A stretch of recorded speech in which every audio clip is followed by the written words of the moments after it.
J'ai ensuite GAB sur TikTok. Monsieur le Président, sommes-nous réellement prêts à agir si la Russie vient à devenir agressive avec l'Europe tout entière?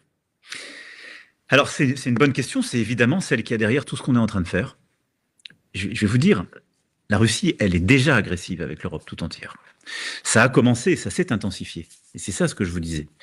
Je vous disais, elle aide l'Iran, qui est une menace, elle met des soldats nord-coréens sur le sol européen, elle a une armée très forte, elle nous attaque sur l'information, le cyber, la migration, mais j'aurais pu citer d'autres choses.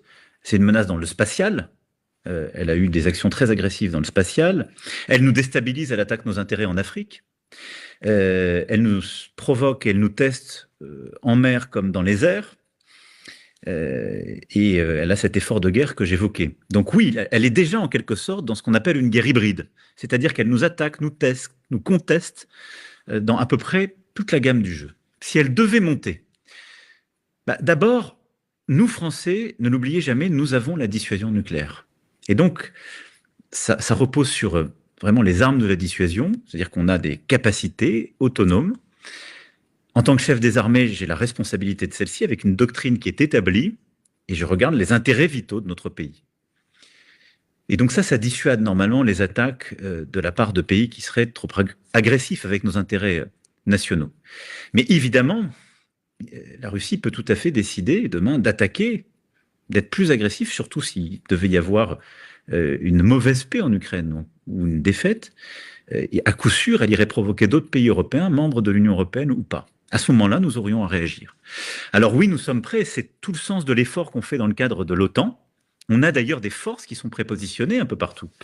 Et la France est dedans. Je montre cette petite carte avec nos efforts. On a 2000 soldats, au moment où je vous parle, on a 2000 soldats dans l'OTAN et qui sont prépositionnés sur ce front de l'Est. Et il y a évidemment, ça c'est la contribution des Français, en particulier en Roumanie où j'ai décidé qu'on se déploie dès février. Mais il y a toutes les forces alliées, beaucoup de forces américaines d'ailleurs qui sont là-bas.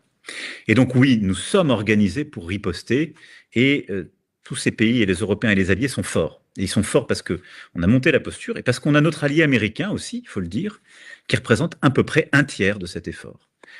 Et ce qu'il nous dit, c'est « j'ai besoin que vous preniez davantage ». Et donc à court terme, on sait le faire pour nous-mêmes à coup sûr, pour les Européens à nos frontières de l'Est, oui, parce qu'on a aussi le soutien américain. Et il faut qu'on ait une stratégie à 5-10 ans qui est, nous, Européens, de faire davantage pour décharger les Américains, en quelque sorte, de cette part du fardeau et être encore plus autonomes. Mais la réponse est oui. On sait faire. Et on est prêt. Face au 7, une autre facette de l'information au Burkina Faso.